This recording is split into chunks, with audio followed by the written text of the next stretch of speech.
Hey there, doll collectors. So today I got $5 in the mail from Amazon. It's part of my big purchase of the year that we usually do whenever we get our taxes in.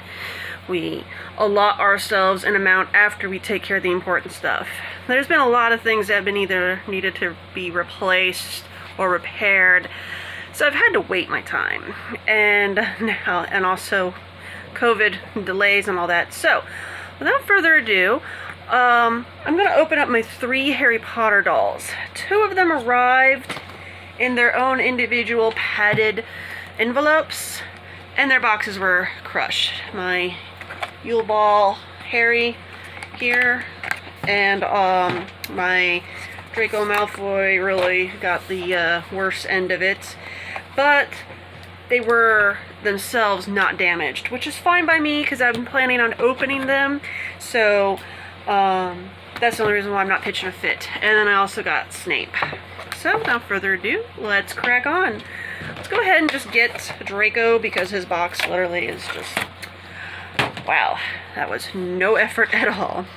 So I used to be able to find all the Harry Potter dolls at my local Walmart.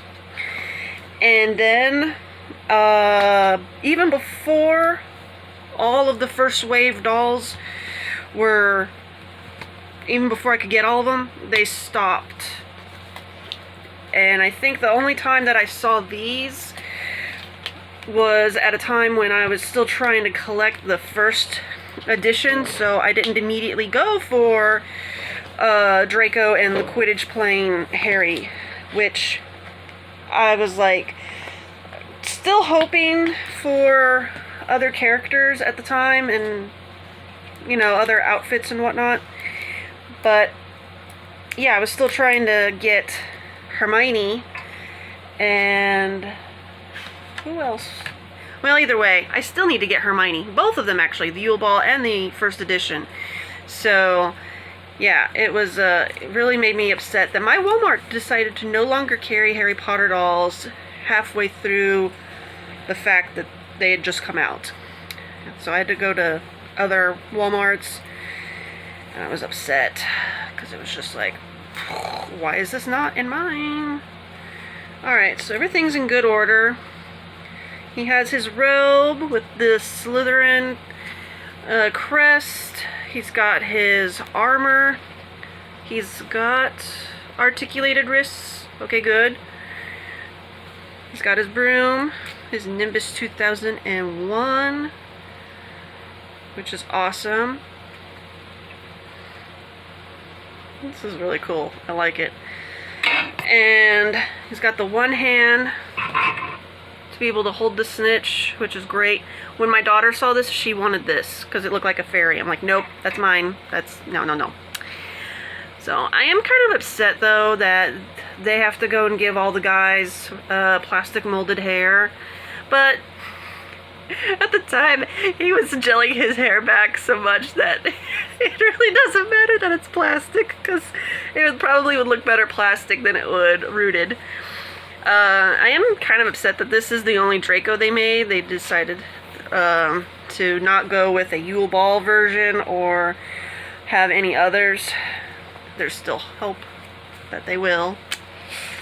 Now, I do have Yule Ball Cho Chang, and then I also got Cedric when the second wave came out, because I thought, okay, that's going to be the only time that they're going to make those characters. They might be harder to find.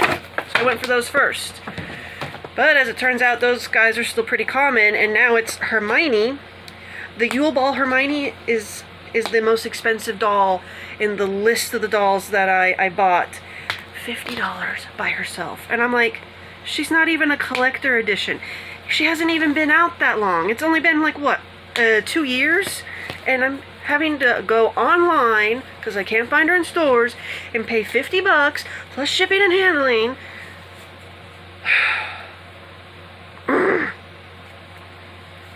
Yeah, so I went for Harry because he has a nice set of robes.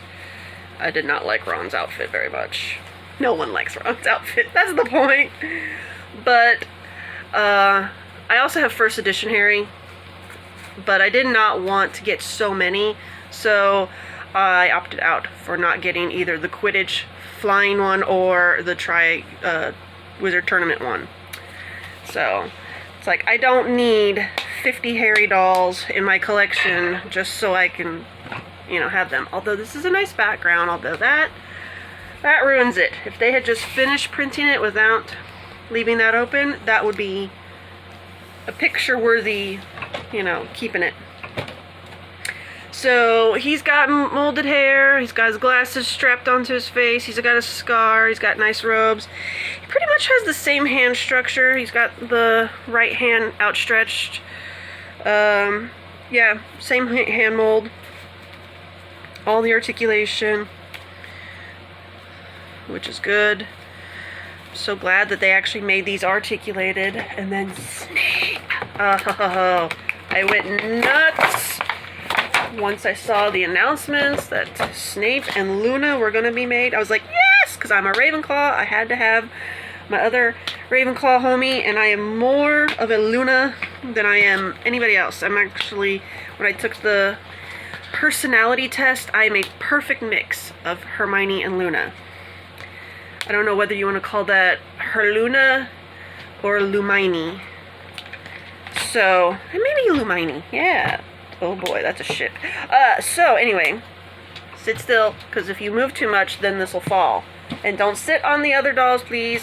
Thank you. I'm not going to. You don't need to be in the video, okay? That's why I like to do this more at night. Because you're nosy. You think it's funny and cute. Alright, so we have Severus Snape looking all serious. Very dour expression on his face. Can I see? Ooh. Okay. With his robes. And let's see, this. Oh, that's actually, that has larger gaping holes than I thought.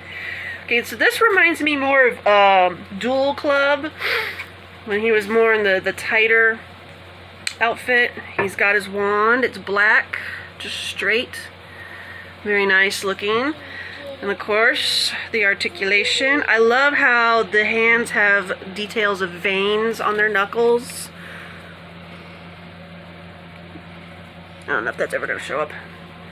So anyway, yes, it's always good to have some of the adults.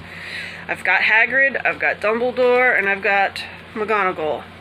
So I really like how this is separate, and I like the material. It's not exactly stretchy, but at least it has that whole dramatic flair that he had when it comes to with his cape and his cloak. He looks really awesome. He does. With that on. Yes, he does. Oh, I found it on. It doesn't look very cool. You know what? That's still. Okay. So, we have these three. And I love the details of the material, because this is corduroy, and you can tell that that's actual corduroy in comparison to, we have the silky inner layer, and then we have the screen print shirt. When it comes to this, we have the silky interior along with his vest, but we also have the stiffer material here. Can the camera see the mark? And for him, we have, the soft material here, and then we have the stiff material.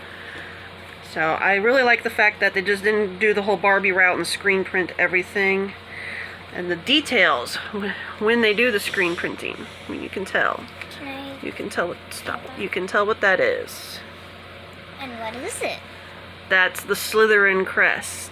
Slytherin for the house that he's in.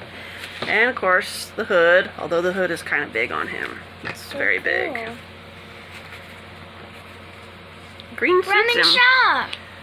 Raymond. Yeah, I know there's, yes, and it's Raymond. Although his eyes are supposed to be gray, I'm not sure whether it's just the lighting in here, but they definitely look blue or... Can I see? Stop it. I told you to stop doing this. Blue or green, but either way it matches what he's wearing. So, let's see.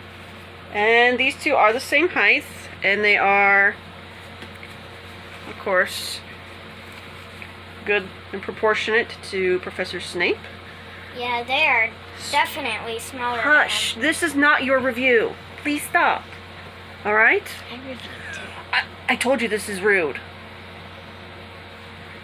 So, anyway, that is the 3 Harry Potter dolls that I've received so far today.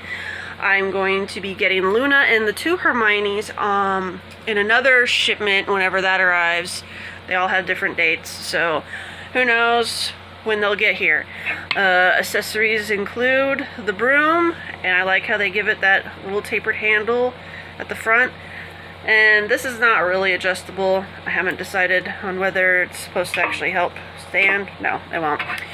Then also the Yule Ball castle fold-out thing, and the golden snitch. No, you cannot have it. So, there we go for this. No!